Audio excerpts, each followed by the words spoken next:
perspectives, different views, one voice.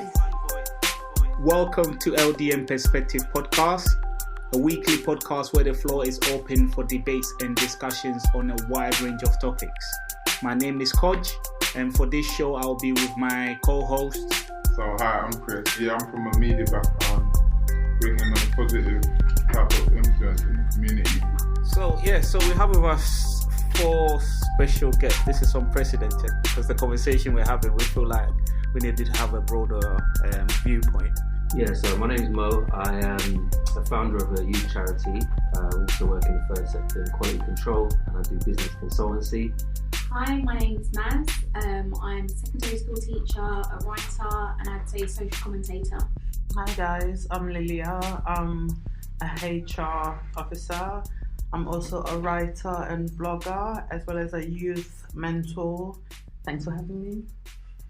Hi, my name is Dario. I work in the public sector. I work in strategic HR business partnering, and I think I just want to be a part of this conversation, really, to see how I can add some value. Cool.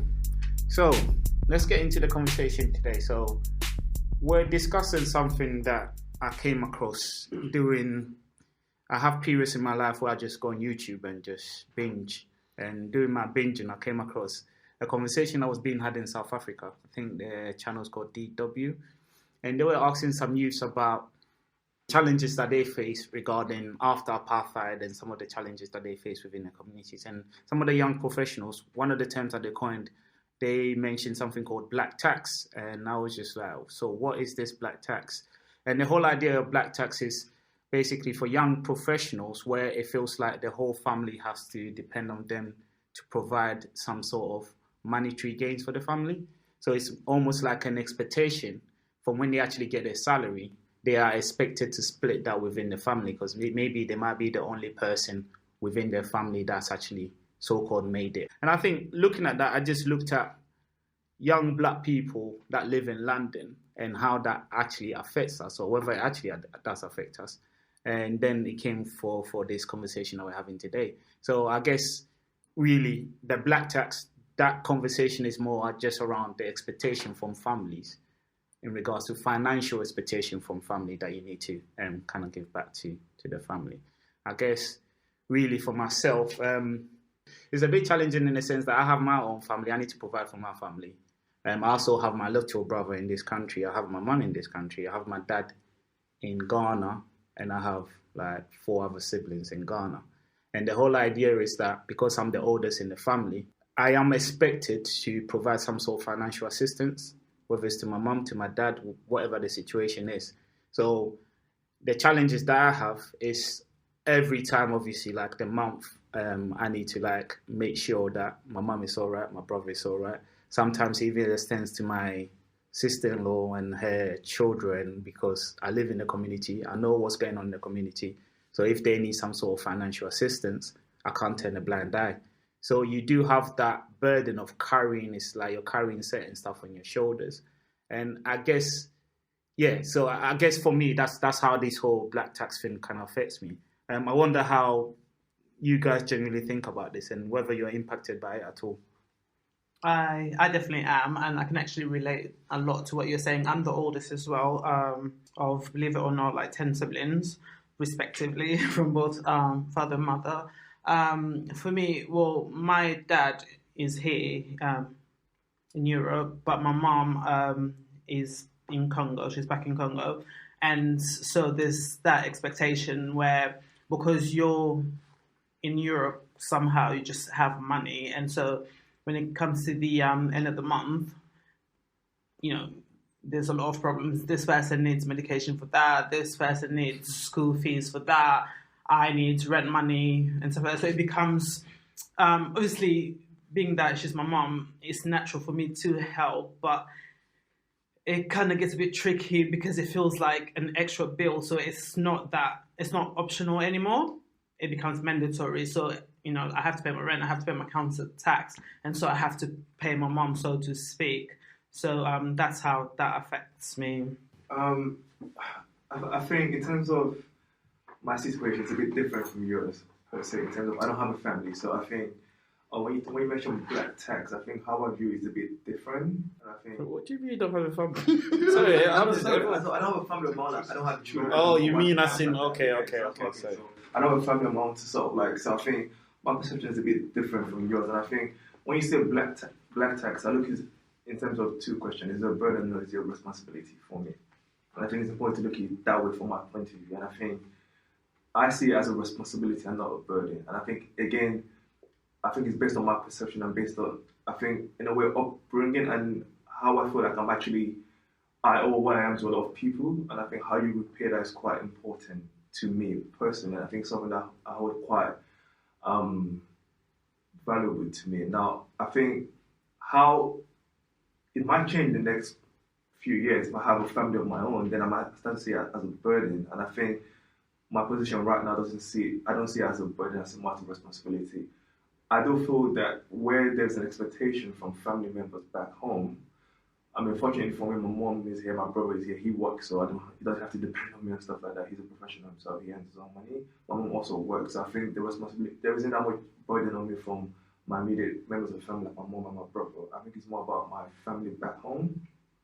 And I think I see it as a responsibility because, again, I know that where I got to wasn't by myself. I knew that we struggled quite a lot when we were growing up, and I think quite a lot of my family members helped sort of chip in to get us here. So to me, I see it as a responsibility and not a burden. So I think, is it something that impacts us as a community? Yes. But to me personally, I think I'm able to manage it a bit better because, again, I think my level of responsibility is a bit different to, quite a lot of people's level of responsibility here. And I think there is an expectation from me back home for me to provide money to uncles or to aunties. If I do it, they're grateful for it, but there isn't an expectation.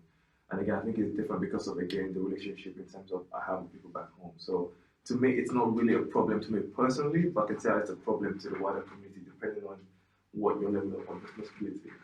So that's my initial view on black tax as how it affects me personally.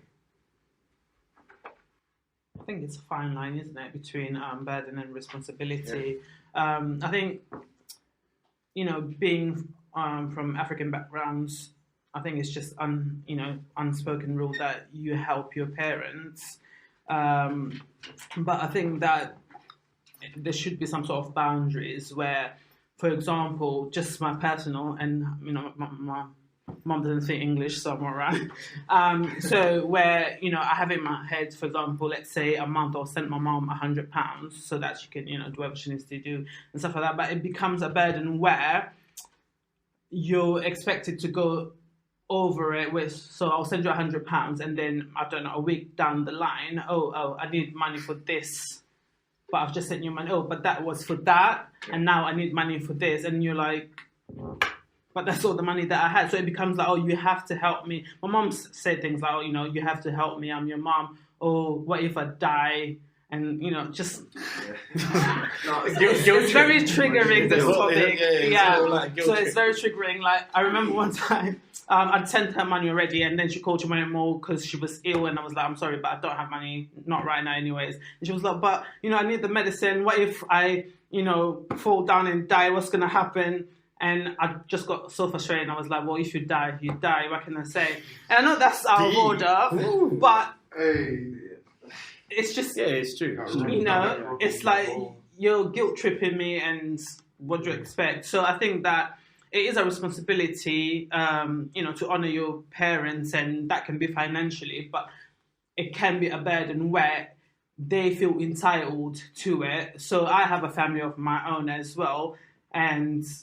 they're my priority, but to my mom, she doesn't understand that because for her and a lot of people in Africa, the fact that we're here in Europe is like we have access to money like water, basically. So if she needs £100, I can just, magic it up. So her mentality is that. So for me, that's where the burden sort of comes into where the joy is not there anymore. The joy of giving is not there anymore. So the resentment starts to set in because you're like, oh, do you know what? I'm here. I could buy myself something with that £100, but I have to give it to you. And then not only you, but you're telling me your kid needs school fees and I have to sort that out when I've got my own kids. So I think that's where it becomes a burden and it's just not joyful to give anymore.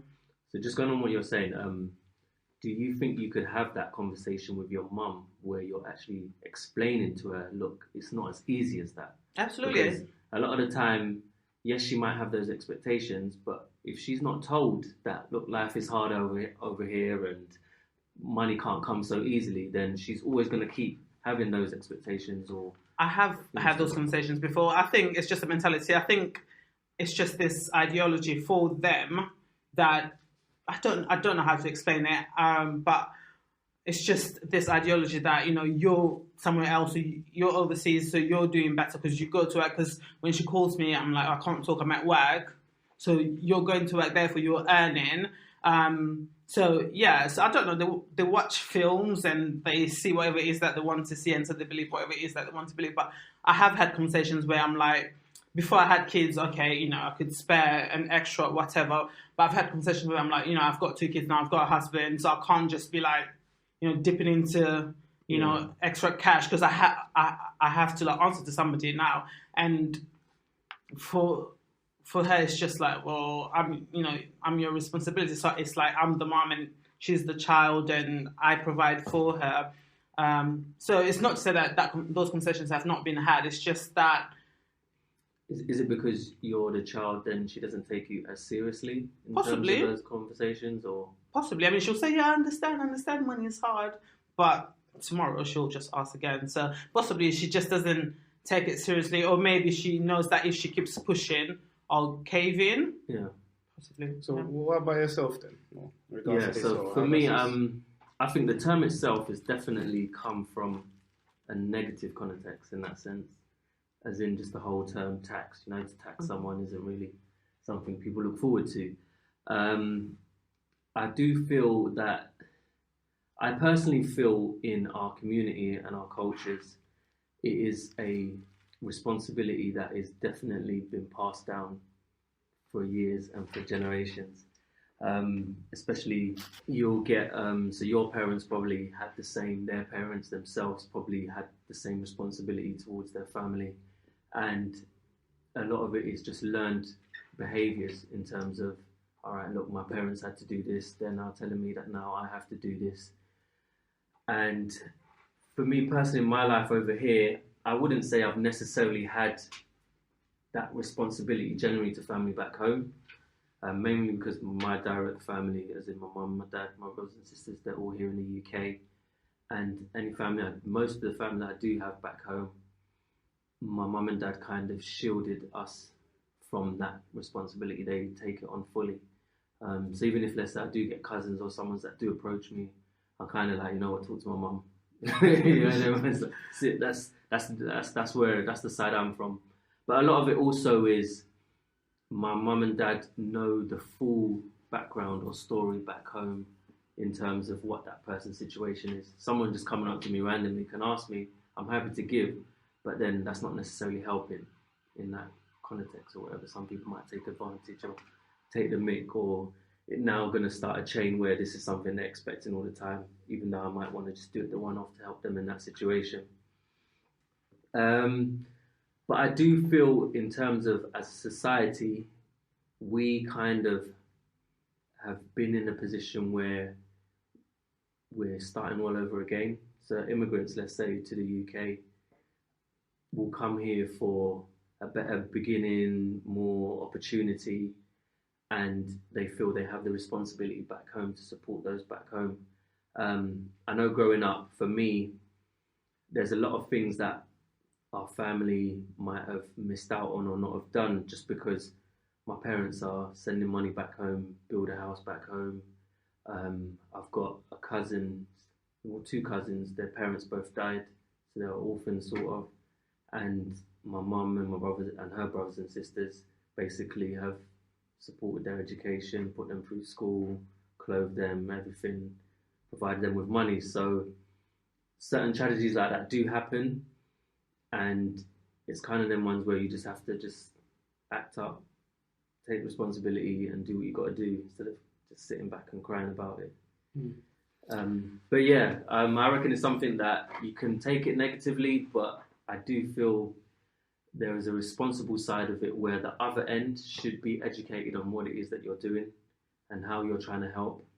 And I don't want it to be some kind of mental problem, because you get pressures from it. People get depressed, people get sad. No, definitely. I think in regards to that, I think I'll touch on a bit. But I would like you guys have anything to add regarding this black tax and whether it affects you guys and how it affects you or... I think I still want to go back to Layla's point about explaining to her mum exactly, like, you know, I can't afford it. And I think that we need to dig into this on a deeper level. There is a huge condition, financial condition on the black female that I feel like is not taken into consideration. Like, we are underpaid economically purely because we're female. Then we're underpaid economically again, or financially, should I say, purely because we're black. And so we're at the bottom of the food chain when it comes to the workplace. Your white counterparts will probably earn, on average, £5,000 to £10,000 more than you for the same role.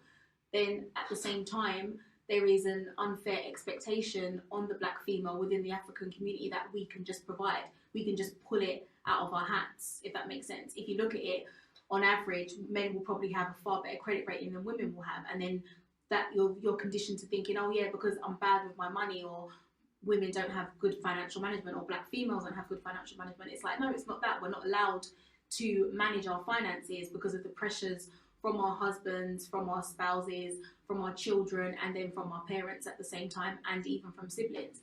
And whether you're the older female in the family within the black community, or you're the most responsible female within the black community, there is a financial pressure on you. You're not allowed to say, I can't give you £100 for your medicine, mum, because I need to pay my credit card bill. And if I don't pay that credit card bill, I'm going to get late payment charge. You can't say that. You can't say, you know what, no, this so-and-so can't stay in my house because it's going to add an extra £180 onto the food shop and we already can't eat as it is. It's like, my God, how rude and ungrateful is she? What a bitch. You can't say that as a black female. Whereas with men, especially African males, they're allowed to say, I don't have money, and that's welcomed. It's even brought with pity. He earns more than you on average, and the family are like, oh yeah, we understand, you know, he doesn't, you know, Kojo doesn't have it, you know, he's got the two I wish children. that's the case, that's fine. I'll let you finish, but I actually wish that was the case. I will let you finish. The children and his wife, you know, she can be difficult sometimes, you know, we understand. But I can imagine that in your household that probably wouldn't happen. Without even speaking to you or knowing the situation personally, I can imagine that can't happen. You have to have it. There is no way, as a black female in this country, you cannot pull it from somewhere. And it's not accepted within our community. And I think that it's not just financial literacy that black females need to have. I think that we also need to just be able to say, no, we can manage our finances on our own. We can manage the tax, the responsibility, the financial burden of looking after external members of the family. But what we need to manage is saying, no, I refuse to give this to you. If I was dead, you would find a way to buy your medicine. So I'm saying no, this time I'm not doing it, and I'm not going to put myself in financial jeopardy, and I'm not going to feel bad or feel guilty or lose sleep over it. And I think that that's something that isn't taken into consideration, how the black tax affects the black African female in today's society, and how the African community don't allow African women to be in full control of their finances. Jeez. Talk about dissecting it. Chris, you have anything to add before we move forward? I thought someone had something to say. I thought you guys I was going to say something, but I'm just going to... I think there are a few points that you made which I don't disagree with, but there's some which I strongly disagree with. Okay. But I think I'll let Chris sort of make his point. Oh, I think you strongly disagree before you forget.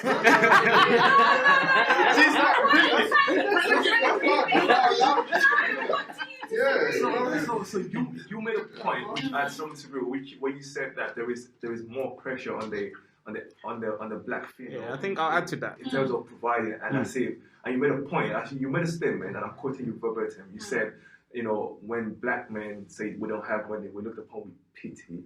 I strongly disagree with that. Coming from an African background and coming from an African household, I know how things are done in my family. I know how when it's time to put together money for funerals, for burial, for someone's dead. My mom and my aunties, ironically, they actually earn more than the men in the family. But if they say they don't have it, no one's going to force them. The men are required to. It's not an option. Yeah. My uncle would do triple shifts just to get the money. And I think him saying no is actually the same with shame, because it's like, it's time to pony up for family and you're saying no. What have you been doing? You were supposed to be the man. You're supposed to be the eldest in the family. So I disagree with that point completely.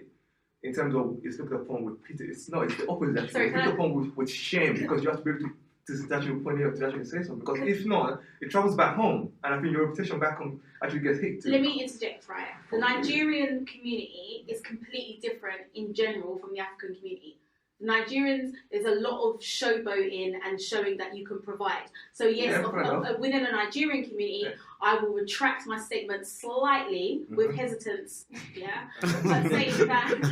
but saying that it is welcome that men can be providers. So it's like they feel no way to take out a £10,000 loan, have a great party, and then work 10 years to pay back that loan or whatever. Like the male community within Nigeria are proud to spend money, and it is a shame within their community to say they don't have. But generally across the board, African women are expected to financially provide. And I think Nigerian women sometimes can be shielded a lot from it because they come from a community where wealth is shown off and celebrated so much by the men. It's a patriarchal society, and it's a patriarchal financial providing society. So I don't disagree on that. So I'm glad you gave that little interjection to say the Nigerian community, but also just to say it's not welcome in the Nigerian community. It's expected for you to provide. So welcome means that if you did, no.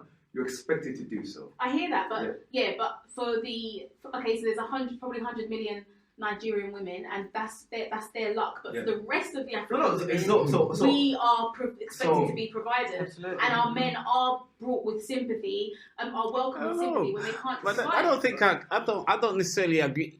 I understand a lot of the stuff that you're saying, and I do agree with it. But I think some of it, I don't agree with that last statement in a sense that. To say in the African community, there's more expected, or it's almost like the woman cannot say no when it comes to their finances, and the man could always say no, I don't have it. And I don't, from the family that I come from, I don't see that. Like for instance, because you're not female. No, I'm not female, but I'm talking about the expectation for myself. Now I've had numerous conversations with my mum where my mum will ask for something, and I'll say to her in so many different ways that I don't have that money. But, don't worry, I'll expect it tomorrow, or I'll expect it next week. So there isn't a way for me to step out of that conversation. And I know there's not the same expectation for my sisters. I know this. Because obviously, like, I could call my sister and be like, oh, did mum try to hit you up for some money? And I know that's not the same thing. But when my mum calls me, and even though I'm finding ways to tell her, because a lot of the stuff that you're saying... Sorry, can I just quickly interject here, just to see whether your point is still valid.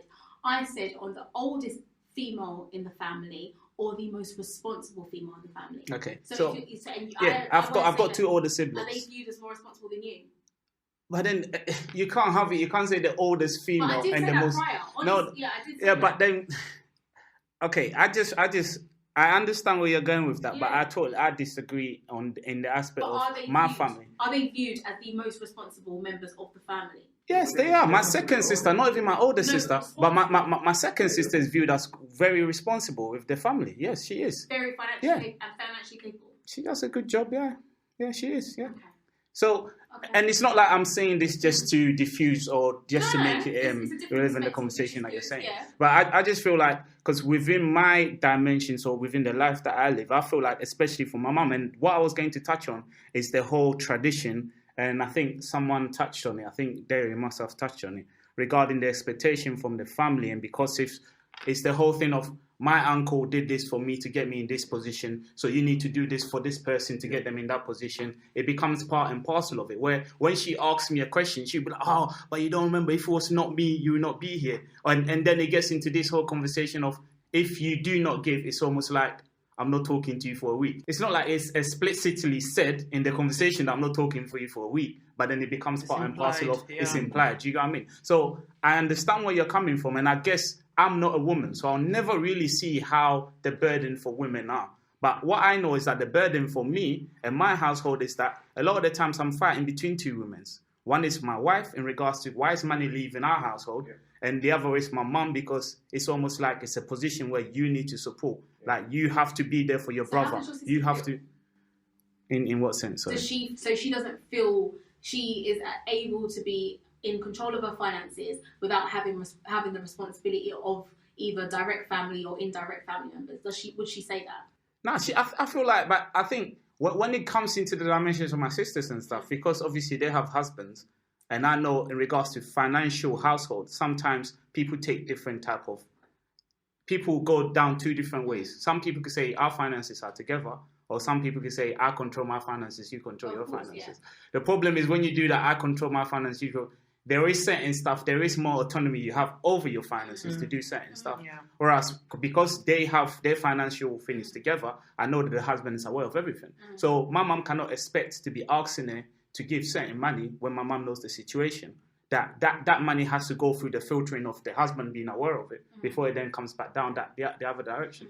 Not to say the husband shields her to a certain extent, but it's not to say that my sister doesn't give. But to the other extent of that, obviously regarding giving money back home as well, like.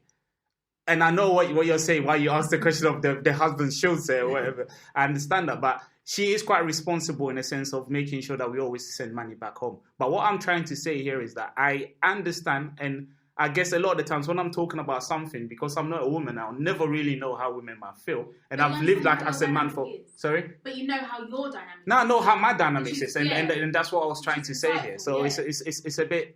Yeah, it's a bit challenging in that sense. But it's very interesting, though. Even breaking it down to the whole Nigerian stuff. You guys like to show money, man. That's the reason why you call yourself Booth Daddy, right? Yeah. It makes sense. Boofness. I just like to say to everyone that's listening, you know, if you've got a funeral party coming up, you know who's Booth Daddy's there. He will splash the cash. He is prepared to work 3 shifts. Trust me, your day will not be buried. But anyway, so added to this, and I guess part of the conversation that they had is this whole conversation around black tax, is it just exclusive to like black people, or is it more for a migrant generation type of conversation? Go on there, sir. You know, that's actually a very, very funny question, because I had this discussion just about being exclusive to black people. Now, I had this discussion a few months back when we went on a work trip, and I was speaking to one of the lawyers for my company, and she earns quite well because she told me how much she earned. I was quite jaw-dropped, and we just having a conversation about family, and I had this conversation that actually, you know, every month, because of the relationship with my mom, I actually like gave her some money, you know, every month just to help with the upkeep, and she was quite shocked, and she's white, and she says, "Why are you giving your mom money?" And I said, "Well, I don't know. I just feel like, you know, she's my mom. I want to make sure that she's okay."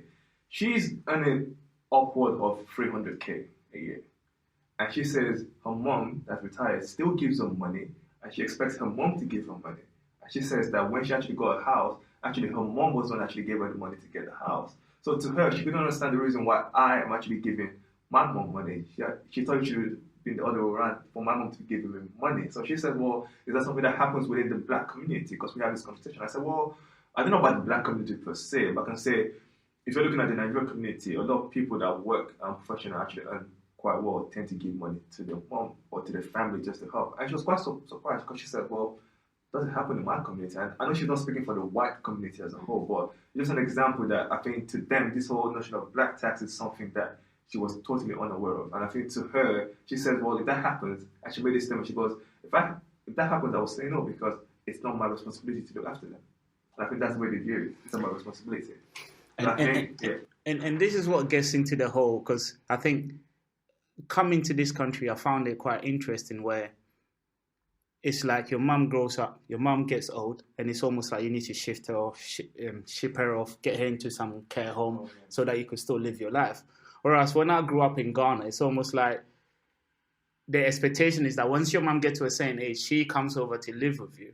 Because, and this is what we need to understand with the tradition and the culture kind of dictating some of the, why we find ourselves in some of these situations. Because the whole expectation from our tradition and our culture is that I looked after you whilst you were young. I was the one wiping your bum. And I still have aunties saying that to me. I'm like, I don't know you from nowhere. But anyway, you wiped my bum one day, cool. So it's like I was the one that was taking care of you when you couldn't take care of yourself. Yeah. So when I get to that age where I can't take care of myself, you should be taking care of me. And I think that's what's added to this whole kind of conversation type of thing as well. Or is it more of a people from a poorer background that have to deal with this? Or is it more of a tradition? Is it?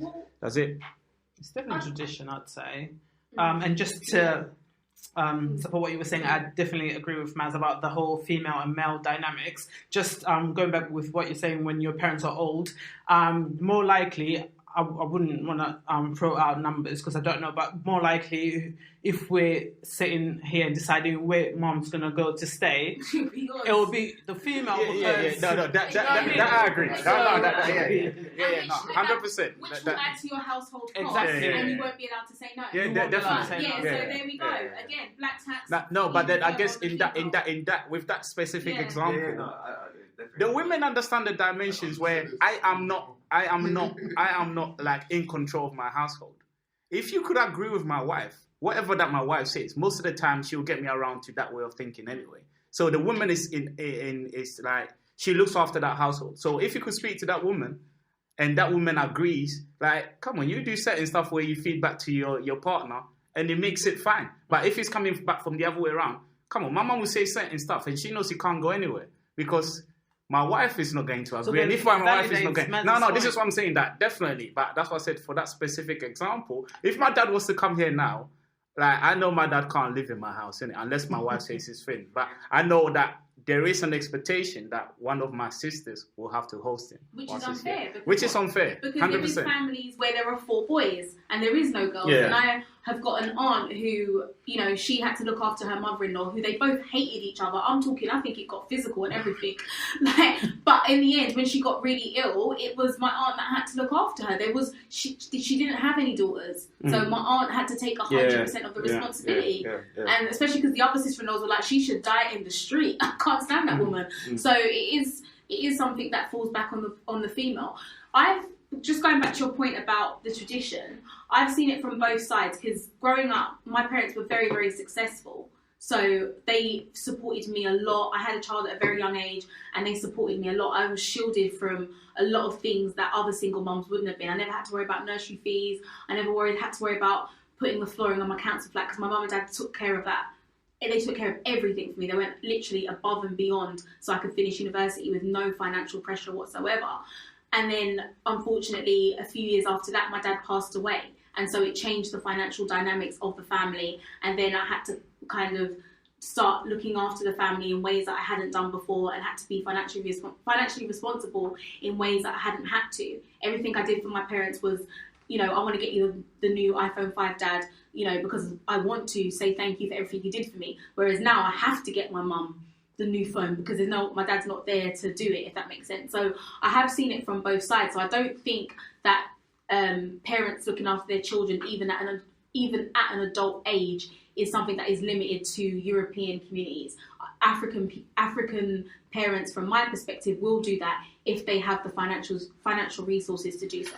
This is why I asked that question regarding whether it's like tradition, culture, which is the reason why we find ourselves in this, or is it more about, I wouldn't say class, but it's more about financial, like your parents' financial pockets, capabilities. Do you get what I mean? So I think maybe that's more. So when we say that is black tax exclusive to black people, can we qualify that? Is it exclusive to just black people? What it is I feel that for me, it's obviously a systematic thing where things like financial literacy obviously comes at play, where it's that obviously our parents would be that first generation from abroad, you see what I mean, whether it's Africa or Caribbean, wherever.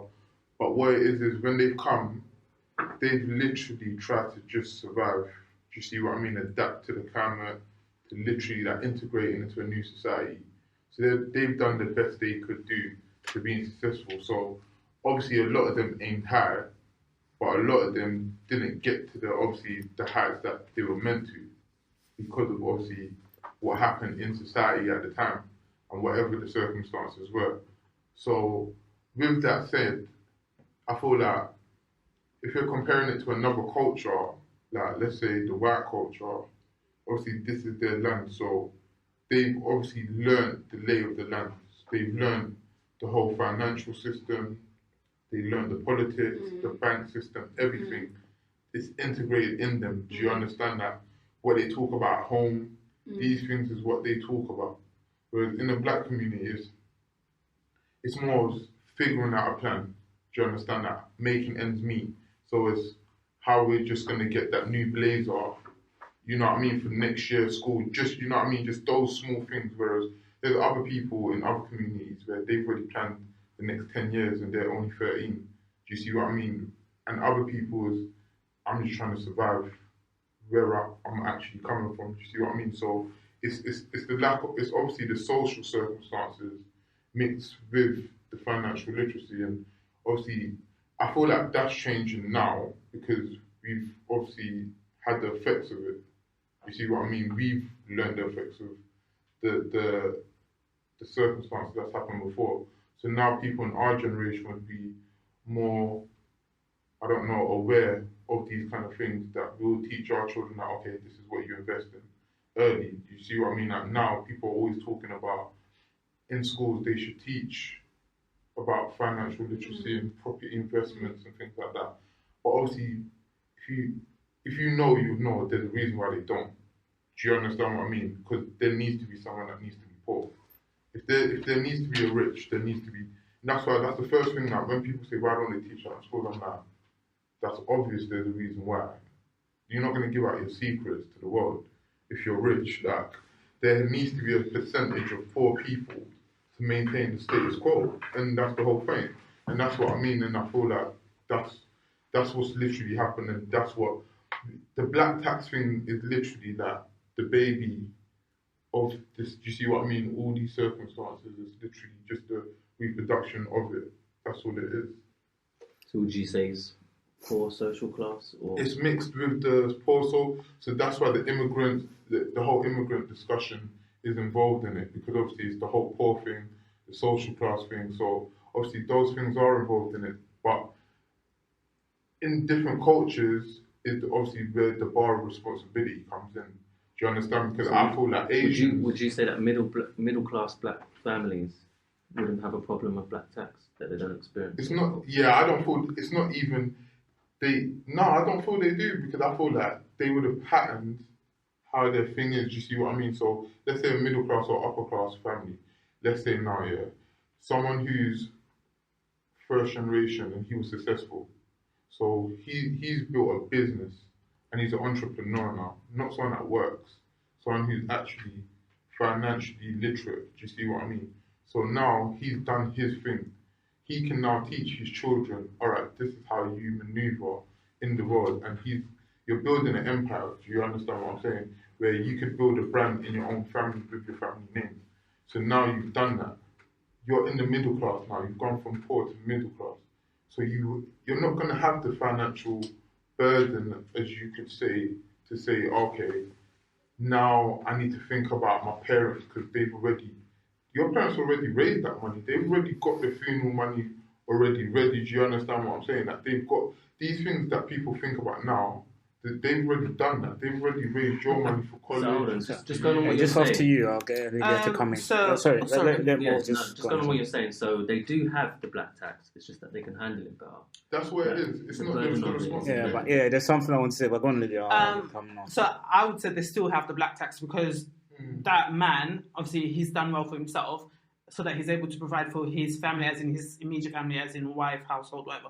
But his family, his extended family, they would still rely on him to provide for them. So therefore, the black tax is still circulating, is it not? So what I was going to just add to that is that in order for people to be in that situation, you have to build generational wealth. Right? Yeah. And I mean generational wealth as in, if, like for instance, my dad is in and when my dad was in an extremely good position in Ghana, my dad was not expecting us to send him money.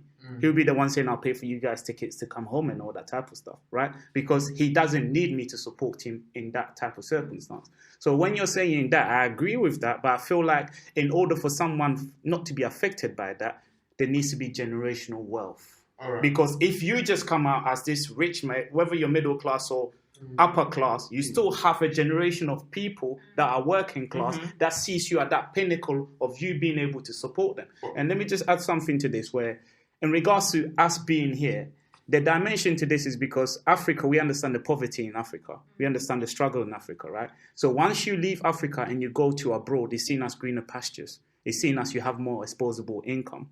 So these people, when they're looking up to you that you should be able to give us more. You should be able to provide for us because you're in a better circumstance than us. And this is what I'm saying. The only reason why that disconnect, that would be a disconnect. If people back home had money, then we'll not have this situation that you're having. It's because people find themselves in that. See, just to answer what you two are saying, I agree with that, as in on a moral level. Again, I think that's what we might have said before. Like on a moral level, these are things that you think about. But the thing here is being financially literate. So when I say that, it's not about just you having £100 million. It's about you being able to decide and manage your money. So it's about you making decisions with your money. So like you're saying, if like there's a certain extended family member, or let's say a cousin, even a parent that might be like, all right, they're asking for extra money, but you know that, okay, you need to make a business investment, for example, where it's like, all right, I can't really sacrifice this money. That it doesn't make sense. Morally, I should, because it's my mum, it's my aunt, it's whatever. It's like I should give them 100k. But I know if I invest 100k and I get 500k back, and I know that I'm going to get back. What now? This is being financially literate. To me, that's all it is. It's knowing to say, all right, you want 100k, but you can hold 25k. But I'm going to invest in that 100k. I don't care about what you're talking about. You need to do this with this, because I'm giving up. And I'm morally doing that. So you're working with your moral side, and you're still being literate. Because for me, you getting raped by your moral code, that's just you doing that to your own conscience. But if you're actually trying to if you've got a plan to build generational wealth, and this is where you look at other communities, and these are things that they would have to deal with, and these are things where they would be like, nah, I need to build myself up to a certain level before I'm overly exerting myself. Do you understand? Where you obviously, that's why I said it's a certain bar of level of responsibility. And I think what you say is about the responsibility. Yeah, like so it's obviously you've got a certain, so like obviously you've got to help your immediate family and all that.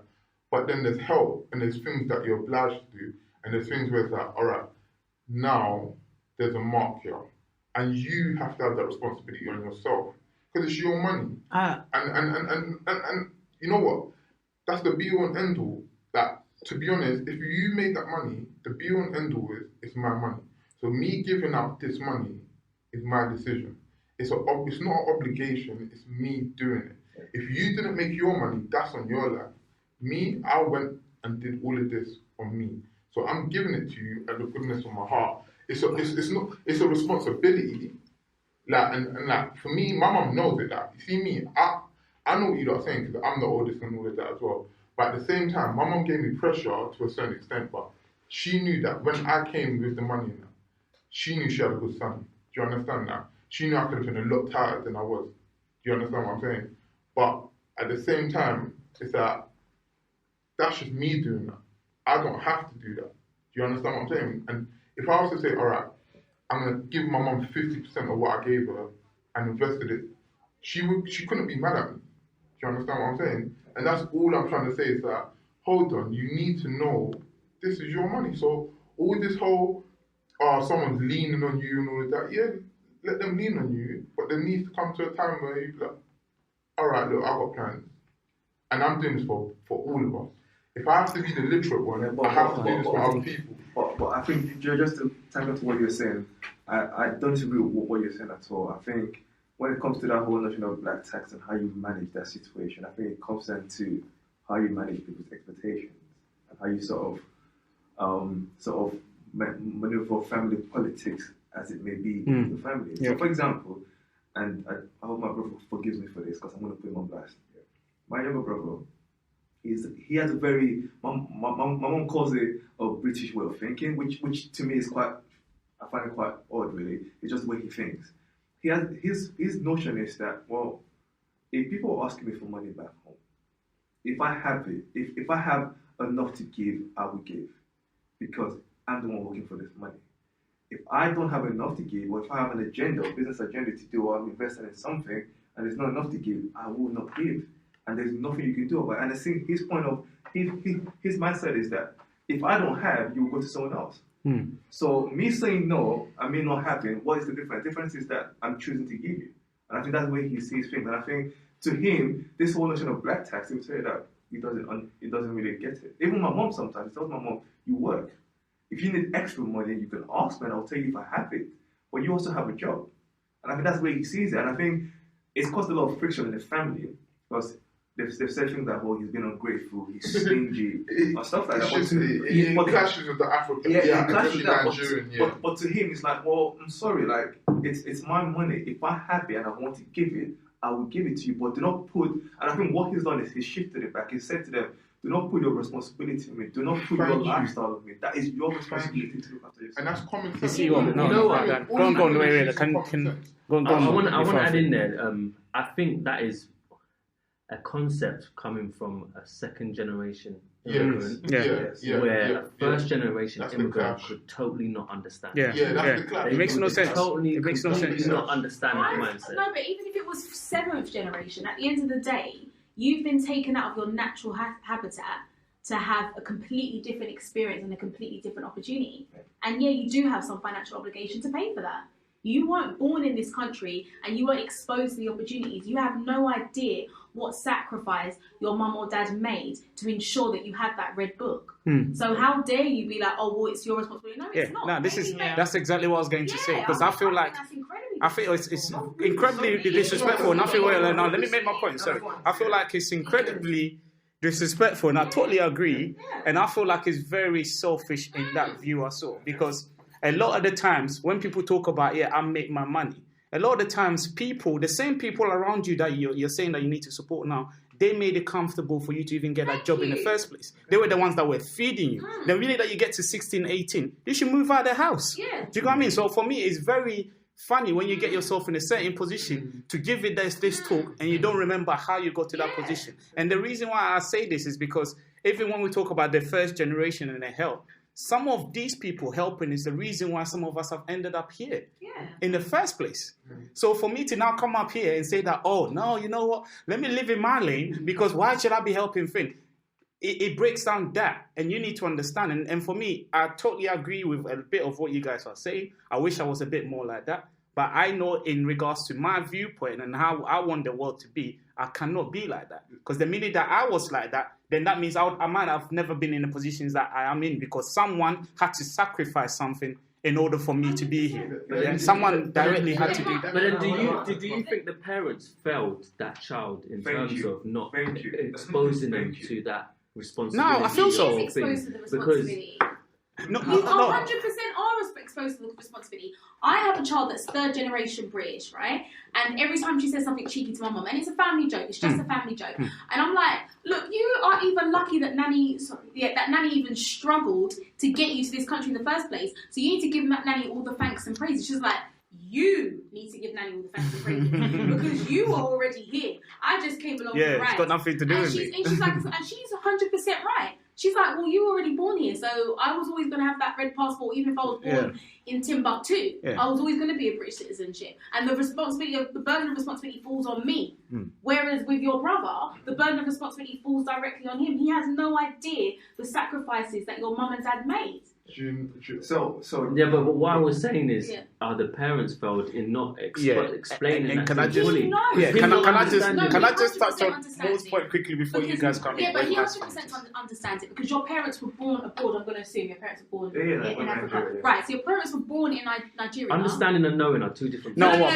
No. Okay, but you know for a fact it is not easy to travel from Nigeria, whether it was the 70s, 80s, 90s, whichever. It's not an easy journey to make. And it is definitely not easy to get papers. It's definitely not easy to find a natural habitat. There are still people that came in the 70s and 80s that are still struggling. It's crazy. Do you understand? It is crazy. So you absolutely know that there was a sacrifice and a struggle to get them to that point. Immigration issues are explored throughout the media every day. Your brother's a highly educated individual, if that makes sense. So he's fully aware of the sacrifice that were made. And you are choosing to be ignorant of the sacrifices your parents made, which I think is wrong. Okay, let me just touch on that responsibility part. I think sometimes it is the parent to make sure that the child is aware of some of the responsibilities that's expected of them. I only say this because I've seen situations where there's about, you could say 3 young adults in a household. In that household as well, there's like there's like children in that household, right? So the understanding is that you wake up, you know that there's children in the house, so you make sure that there's food, you clean them up and whatever. No? If that parent is not making sure that once that child, when they're growing up, they have a responsibility towards their siblings. That child might just grow up and just be selfish. Where I have seen this transpired in real life, where there's 3 young adults and they have no responsibility towards their younger siblings because they say that this is mum and dad's duty to be doing that. So that sometimes it can happen where that parent doesn't actually make sure that it is, you need to be, if you are in that house, you need to be looking after these kids, right? And it's like that parent is suffering by themselves, but you're in a house where people should be helping out because they don't understand their responsibility. So I think the point that Mo, you are right in what you're saying, but I think this is just more on that parent, as a parent, making sure, because I make sure my son understands. Like I wake up this morning, my son was awake, I said to him, look, you need to brush your teeth.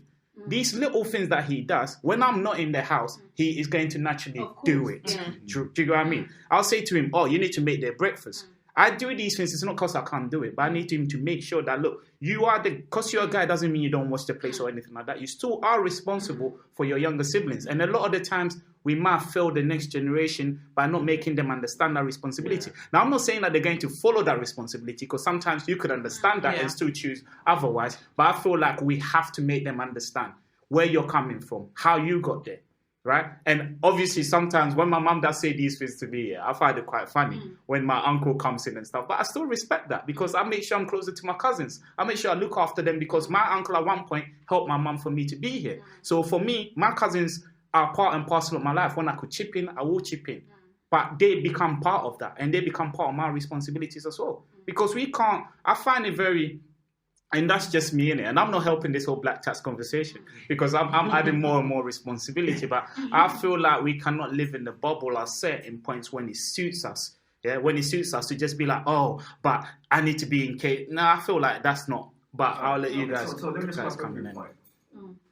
My brother's view is different to what is with my mom. So with my mom, if my mom needs money, we have a conversation. So as a family, we have a family meeting. So if my mom needs money, for example, she wanted to buy this industrial sewing machine that costs like 4 or 5 grand. But sometimes they need to cut the coat according to the size. I saw getting for industrial.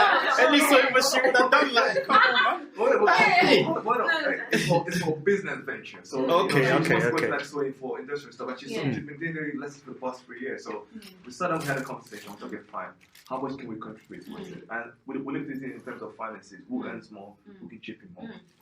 I think when it comes to my mom, my brother would never show any disrespect to my mom because he understands the struggle that she's sort of gone through to get us here, and the same thing with me. But I think when it comes to the extended family, that's when it becomes a little bit political. So, for example, my cousin that we grew up together back home, and he finished university, like, again, African education system in Nigeria, where you finish university, you don't have a job. Don't have nothing. It's crazy. So he's gone into fishery business, where like you grow your own fish. So he kind of rang my mom a few months ago. He said to my mom, he needed like 100,000 naira to sort of buy the fish and to grow it and everything as such. My mom calls me and my brother to say, you know what, he's asked for money, what can we do? I said to my mom, you know what, I'm happy to contribute end of the month. My brother says, I'm not going to contribute. Because A, he has a father back home. He's alive. What is father doing for me? That's real stuff. And B, my financial position does not allow me to contribute to him. That makes sense. Yeah. So I think that's fair. When it comes to my mom, it's different. But I think when it comes to extended family, my brother is very, very... I don't want to say brutal, but he's very, very pragmatic in his approach. But he never knows when he'll need a kidney. Very pragmatic approach as well. And that's the thing. One thing I don't know, and I don't know about your family like that, but the other thing I would say is that how does your brother know how your mum got here? Was it through an extended family? Because a lot of the times, but then this is what I'm saying. It depends on what you class as extended family. Is your uncle an extended family, or is your uncle part of your immediate family? So it depends, because some people will just see themselves and their family as that's their main family, and anything else is extended. What I'm trying to say here is that, especially coming from a background of migrants and coming from the background that we come from, there is always someone that gives someone a leg up. Yeah, absolutely. That you won't even see. That you wouldn't even see. So I feel like it's very selfish when we get to a position where we could give someone a leg up. We're just thinking about ourselves. That's all I just think about. But in regards to that situation, it's understandable. Why should you push yourself out if it's, I don't know, it's a bit... Sorry, can I just add that? When I was saying what I was saying is that it's a bit like with what Daryl's brother's, his attitude, it's a bit of both. It's not the fact that I don't think what he's doing is wrong by any means. Yeah, same here. Because my thing is, if I'm being objective, like I said, Like, I'm objective, so I'm not talking about what I would do, because what I would do is morally, I'd want to feel like that in the back of my mind, but I can't bring myself to do it in reality. So I'm not brave enough to do you understand, to even, I'm not that cold-hearted, basically. Like, and to be honest, that's what I'm saying. I get when people are, though, do you understand, objectively, because if my thing is, as a solution to it, is if you're going to be that cold-hearted, you're doing it. If you're going to be responsible, if you're going to do it, do you understand? So if you're saying, all right, I'm not going to give you that much money, it's because I'm doing it to invest in this and that, because I'm going to give you back a bigger return in future. Because I'm just being financially literate. Do you understand? So I can help us as a bigger picture. I'm not saying, okay, I'm not giving you this money just because I'm not giving you this money, or you know what I mean, just because I don't feel obliged to. So you know what? I'll say something. It's very personal. So I think since the beginning of this year, I started keeping a spreadsheet of incomes, income and outgoings, what I'm saving, what I'm giving to family. And I think you said something which is quite interesting. You said, in terms of being financially comfortable or literate, in terms of having enough money. And I think I sat down yesterday, quite depressing. I went through like my spreadsheet for the year, my incoming, my outgoings in terms of your fixed costs, like bills, blah blah blah. And I look at how much savings I currently have and what I could have had. And I can look at where I've had to give money to family. And I think this year we've had like 3 or 4 huge sort of events in my family. We had funeral for one of my uncle that passed. My uncle, and you know about this, because he renewed his right to remain, and it's quite expensive. Yeah, very money. So when you have your right to remain, and he's got 3 kids, so it's quite a lot of money. My mom bought the machine, the industrial machine, and also my cousin with the fishery, but also my great-grandmother that used to look after me when I was growing up actually passed. So they were doing my consideration. And I started and actually looked at it, and I looked at how much money I've actually contributed towards all those events. And I said to myself, right now I'm 31. I think my view initially was by 32, I need to be able to own my own property, have my own house. Of course. That's not going to happen, given what happened this year. And this is me being quite honest. Now I'm having to push that back to when I'm 33, if I'm looking to get the property that I want to get. And I think at that point you're looking where, when does this black tax become a burden to me personally? Because at some point, if I don't have the mentality that my brother has, I will not be able to get what I'm saying. That's what I'm saying. So I guess no. I'm not disputing that. I think really part of the conversation is whether this whole black tax kind of ends up perpetuating poverty, in a sense that it does not. It does. You cannot stand on your own feet. If you give that same example where it's like, if you were to just with the example that you gave, because you're not able to build wealth, because you're not able to save, you're not able to meet some of these targets, owning a property at a certain age. So does it end up perpetuating poverty? I know you were going to come in, man. Yeah, yes. I think we have to view it as a tax, right? And you pay tax when you're able to, and you don't pay tax when you're not able to. When I say that, I mean... No, because it's a tax, right? Yeah. So at the end of the day, when you're working full-time, they take a certain element of tax from you. Yeah. When you're not working full-time, the government understands you don't have to pay a certain element of tax. There we go, right? Yeah, you trying to own your property by the age of 32 is... that means that you cannot pay that tax. So because I'm not working full time at the minute now, because you're not having your full salary, because you're having to save for your deposit. Yeah. And so therefore that's how it has to be viewed. It has to be viewed as I'm not working full time at the moment, my money is going elsewhere, and so therefore I will not financially contribute to anyone's funeral. I know she helped me out and blah blah blah. Yeah, but where's the moral obligation though? Then you feel the guilt. No, that's what I'm saying. And it's like, yeah, but that's what I'm saying. It comes a point where it's like, do I care about my mental health, or do I care about being rich? And it is a choice. And sometimes you will have to sacrifice that. Me and Mo had a conversation a few weeks ago where we were discussing personally ourselves about, just saying no to family members, and why don't middle-class black people or individuals say no to family members who are taxing us. And I said, because out of fear of being ostracized from the community. Yeah, 100%. Because even Kojo is saying, okay, my mum won't talk to me for a month or whatever. But normally, if you don't allow this tax to come on you, they will not talk to you maybe for 6 months, for a year. Yeah. And then at what point and what effect does that have on your mental health? And so therefore, unfortunately, as black people, as individuals, as second generation Africans, whatever you want to label us as, we have to make that decision as, am I going to be rich or am I going to be ostracized from the community for a hot minute? And Moses reassured me that once you are rich, they will come back. Of course they will. They will. However, I said, yeah, but at every Christmas thing, it's going to be like, yeah, because remember that time that you didn't give for great grandma's funeral? No, we all know that you're a sellout, innit, little white boy? Like, a sellout, you understand? And it's something you're going to have to take. But you know what? Me and Kojo had this conversation a few months back. I mean, it was a bit of a joke about how this black tax actually impact people. I actually know people that because they don't want to get taxed by their family, when they get promotions or work, they don't tell no one. Yeah. Why would you? Why would you? Because it will go up. Because it's a percentage. It's not even like it's a fixed figure. It's a percentage. That's how they apply it. Hey, so what? You got a promotion now? Oh, how much? Oh, okay. Oh, thank you. You know, next month maybe I can have a 52.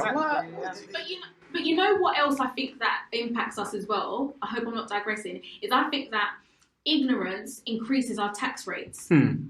Like if now it's like, okay, fine, great grandma unfortunately died, God rest her soul. You all need to get life insurance now. You know, like even if I have to pay for it. From it? Yeah, how do you learn from it? And forward? we're not moving forward, not having these open dialogues with our families and trying to learn financial literacy, money management, planning for the future. If you know your mum's, going over 60, you need to be getting that life insurance now. If she can't afford to pay for it, you do. Yeah. Because it's easier to pay the £9 a month than paying 10 grand in one session. Agree.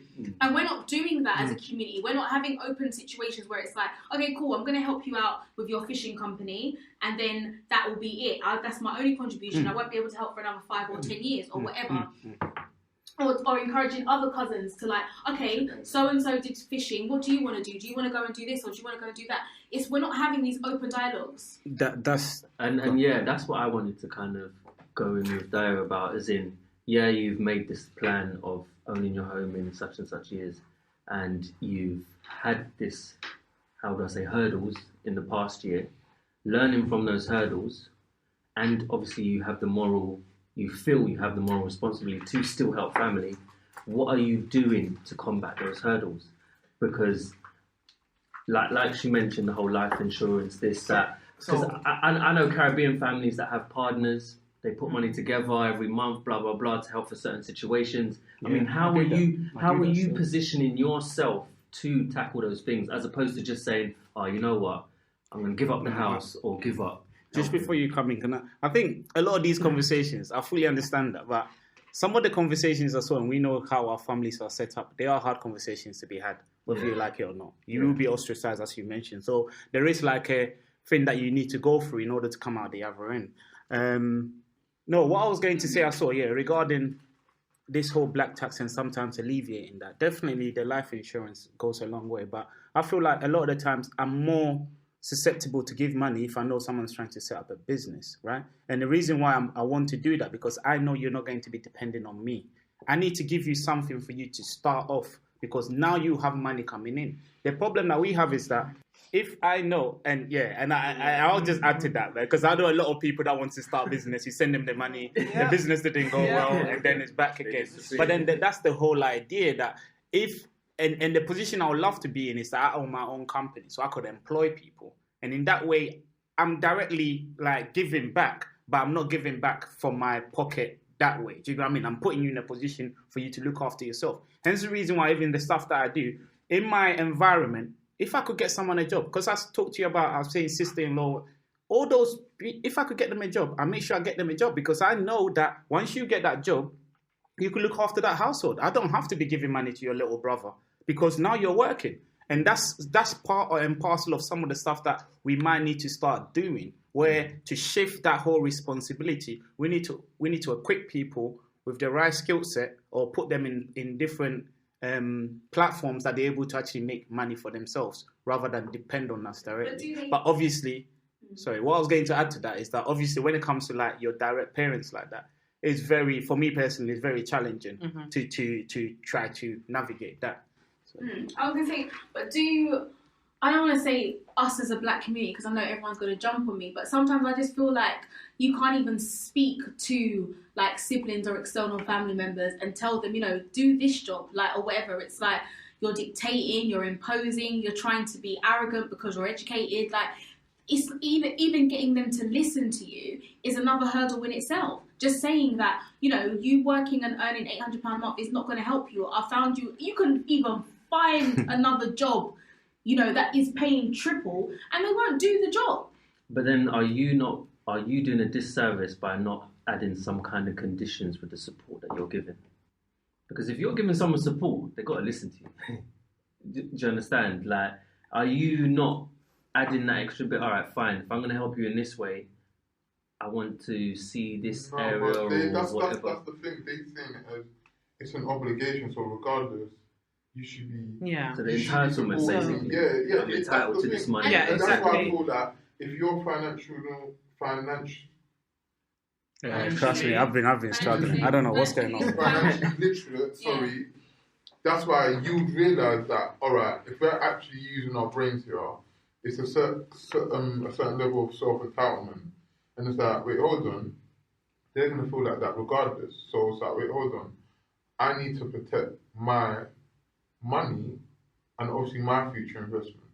So you see what I mean? It's like, I feel like, why should I just be giving you everything, like support, money, everything, and like you said, I can't even give you advice on how to even spend that money. But can I ask Layla this question? Yeah, Mm-hmm. Can you, as a black female, Lilia. sorry, I'm so sorry. Yeah, no, it's just because you think I'm that so myself. sorry. Yeah. Let's cut that out. Sorry. Yeah, no, I will. I just wanted to prompt you so that at least you. Can I ask Lilia this, right? Can you, as a black female in an African community, impose conditions on your financial support?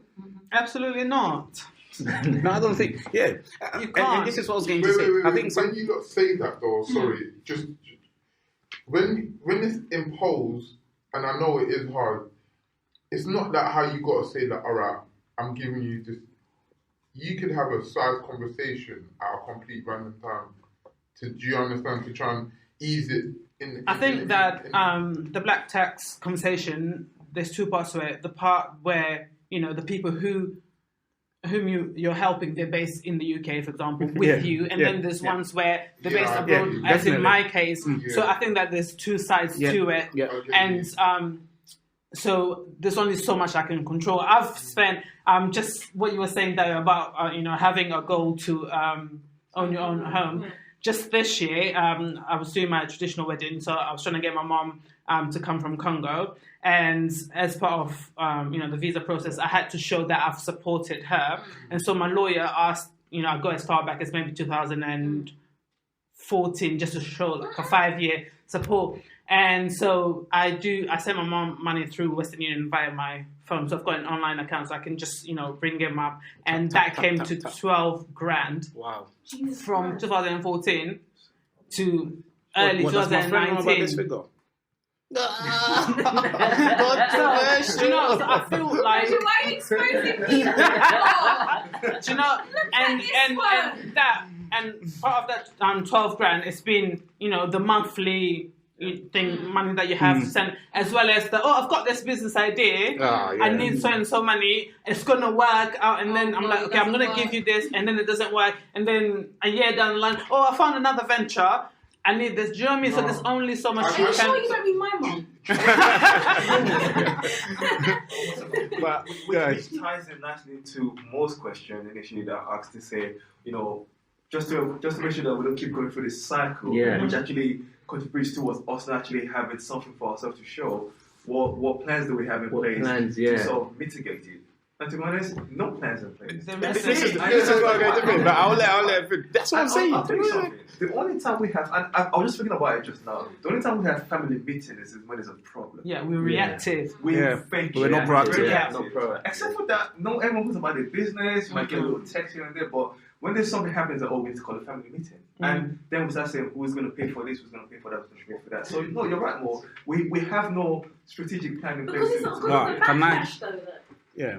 But guys, wait. Guys, sorry. Can I get Chris to come in, and I need to kind of move this on because we're getting quite close. Go on, Chris. Only thing I was going to say is, now that you lot have mentioned the whole female thing, what I do remember is when my mum was, that when I was younger, my mum did discuss that, the role she played in the sense of her and her sister and my grandma. And she said the same thing in the sense of like now I do get what you mean, because they had older brothers, and that they should have been a lot more financial responsible. But They could step my away. mum It's true. and my auntie went from the south. They went to the north to study and everything. And even though they went to the north, they were still obligated to send my grandma money. And they still had that, like what you said, they were telling me these stories, like, because obviously it's just them letting me know that, all right, they passed that train of, do you get what I mean? You have to do what you're the responsibility that we've had to live with. Exactly what you two were saying, that, no, but we couldn't say no, even though we wasn't even in the same city as her. We couldn't say no at all, and the fact that certain men got away with certain things. So I get what you're saying, even though I'm Nigerian. It's also how it's can I just yeah. No, it's true though, but I think there's an African kind of belief that You speak to women. the woman stays with the family and the man goes to join the woman's family. But not financially. No. But then I guess this is what then creates this financial burden where the woman has to stay with their own family, because I guess for the challenge that men have is that when you do have a wife, you get more involved in their side of the family as well, right?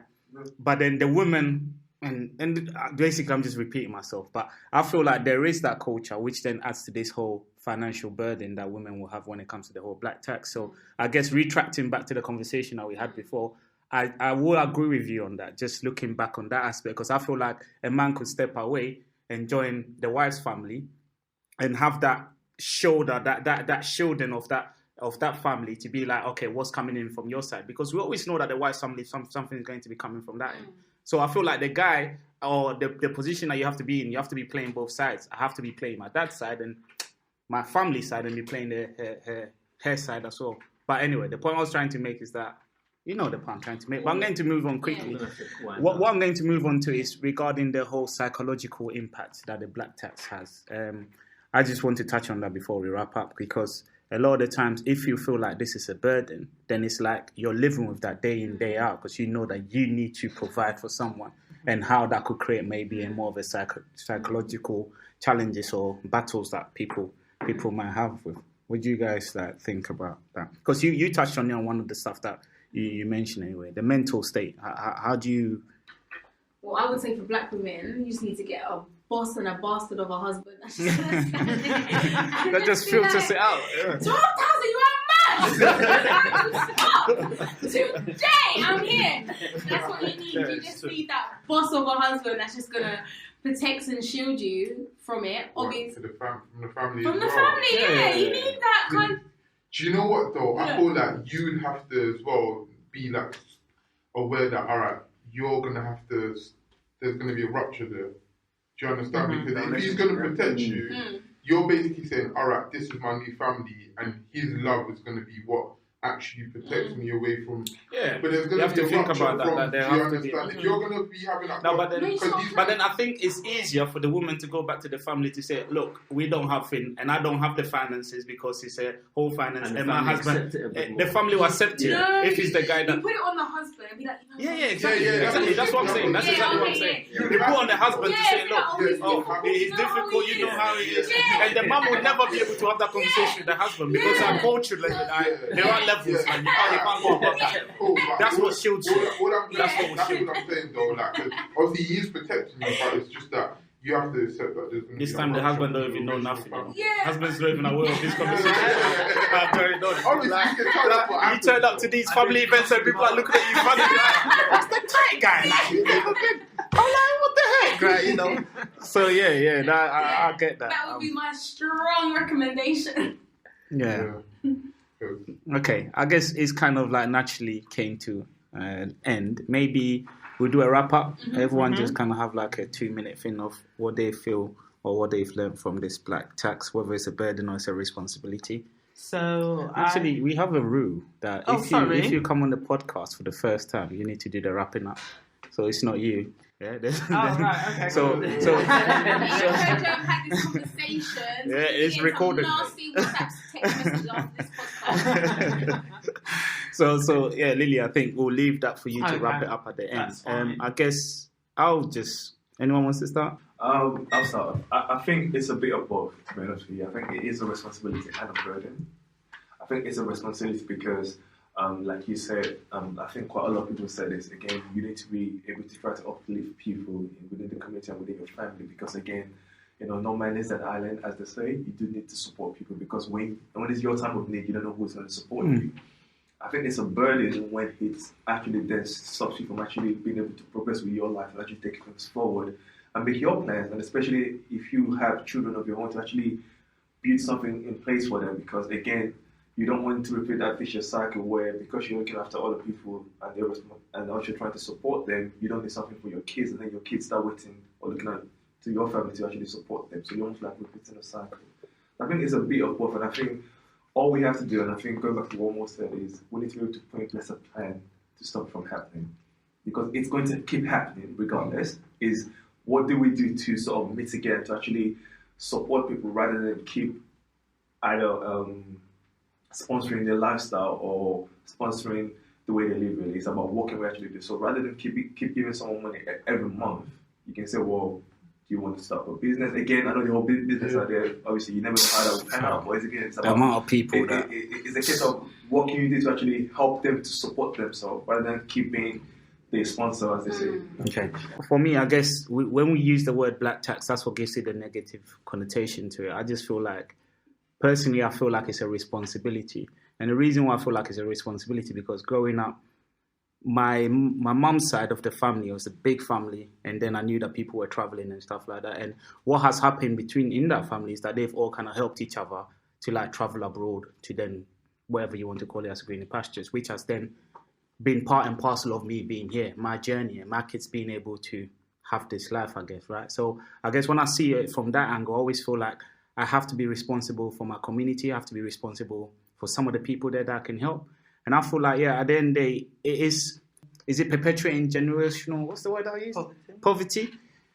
I don't think so, in a sense that if you're giving someone the leg up, then that means they're able to sustain and build a life for themselves. So maybe when I'm looking at my immediate situation might not be perfect, but these people are not going to be relying on me if I'm giving them the leg up all the time. So I understand the whole idea of trying to make sure that I feel like that conversation needs to be had. I just need to find a way to have those conversations because I find it quite difficult having a normal conversation with like my older, what do you call them? Like my uncles and aunties. You don't really have those conversations for you to actually share your thoughts and stuff. So I feel like those conversations needs to be had. But I feel like the reason why a lot of times our communities are in the shape that it's in because no one takes responsibility. Everyone is looking out for themselves. Yes, let me go on this trend and trying to get some money. And when I get money, I'll come back to fix the community. No, we live in these communities. And I guess I'm changing it slightly, but I'm just using the whole thing of that responsibility and the responsibility that we have within ourselves to support people that might find themselves in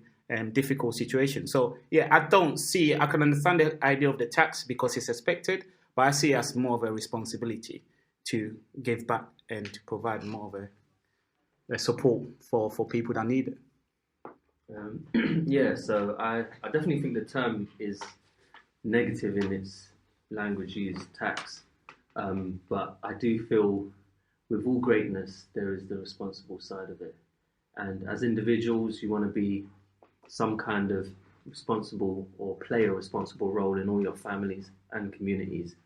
And in doing so, you will have to support people in each different ways.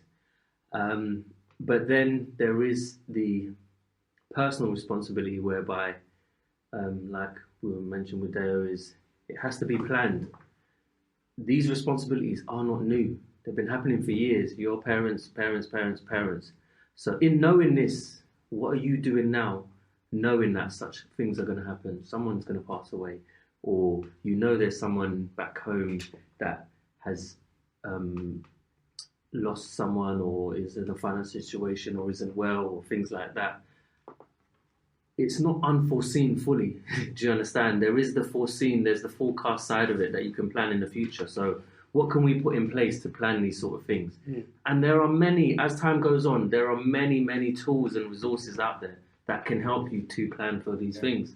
It's just about you, instead of having your family meetings in reaction to something, let's have a family meeting to plan ahead of something and meet up with families and have those conversations. So yeah, the communication side of it is very, very key and fundamental. You need to be able to talk to families, have a serious conversation and understanding in those conversations. And I do feel it is a responsibility that we can't run away from, and we should take on fully. Personally, I think we should try and take on fully as much as possible, but also not at the detriment of your own health or your own sustainability. Cool. I want to build on what Mo's saying about not doing it at the detriment of your own health, but I still feel like that's still an oxymoron, because your mental health is going to suffer either way. If you don't help, again, you will be ostracised from the community and you will be viewed differently. And even if you do get to yourself to a point where you are financially stable enough to have so much disposable income, you can help everyone's wacky business idea and send everyone's, stepchild to school or whatever. There is a point and time where, like, you will always be reminded of that one time you didn't help, and the £12,000 you did help with is completely ignored, if that makes sense. So I still feel like it's a double-edged sword. Either way, your mental health is going to suffer. It's just the choice you decide to make of, again, whether to be rich or whether to have good emotional ties with your family. And I think that I don't want to end on like a negative note, but I still feel like for African communities to have open financial conversations, I think they're still blocked. I feel like they feel like young people don't know what they're talking about, especially young people born in the UK. I feel like our opinions aren't valued, our risks aren't valued. They don't want to take financial risks or do the things that we are saying that this is going to be financially sustainable for you in the future. And I know it's something that's alien to you, but let's try it. I feel like sometimes we're boxed in. So I would kind of hope one day, even if that's tomorrow, that we kind of have a more open-minded mindset amongst the older generation to listening to us and what we've learned from this country financially, and being able to take on board the ideas that we have, and also being able to accept the fact that we can say no. And I speak for every black female when I say that. Amen. So with the whole black tax thing, I feel that there's a thin line between a responsibility and obligations and what you have to do, and obviously people just taking a mick out of you, or you just overexerting yourself, because I feel that there's a certain level of responsibility you have to yourself, not just to your friends or family. There's a certain level, because for me is, if you've got a certain dream of how your life should be or how your life's gonna go, and you've planned it, and you've planned that, if you planned it in stages, and let's say you was on point, is it your fault that other people weren't on point, or certain things was happening around them that they could have helped, but they didn't because they didn't have the discipline? And because you've got the discipline to be successful, now you've had to overexert yourself to make up for it. That's when I feel like there's an issue. But if it's just that you was the successful one in your family, then you've got a certain level of responsibility to help out. But that's all that is you're helping out. And there should be few things you should be trying to do, like solutions, to make sure everyone else around you become equals to you. So you shouldn't just try to be like, all right, I'm the king of the mountain, and everyone can just come to me for financial support and things like that. If you want to ease it and get generational wealth, then you should be trying to teach everyone else how to get their own money, and so they can help the extended family, and you know what I mean, extend it all on to everyone else. And then we all wouldn't have a problem. Then the whole community helps each other that way. And that's my whole point. But yeah. So I think that black tax is a responsibility just from a culture perspective. It takes a village and all that. And also, to whom much is given, much is required. So I feel like us being in the position to provide help, support, we should do it. But I think that we do need to put boundaries in place where, it's not detrimental to our mental health, to, our relationships as well. Because, if I've got a friend actually who his wife has to send money to her parents every single month, and that affects their relationship because she doesn't work, so the money's coming from him. So yeah, but but this is what Cut it. but this is what, and her family are aware that she doesn't work, but Why don't she go to work? Oh, sorry. she's got kids, she's got young kids, and I know what the dad and is. they're aware of that she doesn't work, but that's how it is. She has to provide for her parents, and it is detrimental to their relationship. So I think that I think the whole black tax thing should be quite subjective to individuals' circumstances. Yeah. So I'll give what I can, but then I have to sort of draw a line where I can't give you if it's affecting my relationship, my marriage, if it's affecting me mentally. I have to draw a line to that, and also it depends who you're giving to. For example, with me, I really don't know where to draw the line because this is my mum we're talking about. Whereas, if it was like an uncle, I can be like, I'm sorry, uncle, I don't have it this month. And, he can talk and not talk to me, and it won't affect me as much as my mother. So I think, it's very subjective, but it is a thing where, the person who's giving, you do have to sort of decide for yourself, where do I draw the line, and am I ready to take the backlash, the repercussions of me saying no, but no needs to be said, basically. Okay, great.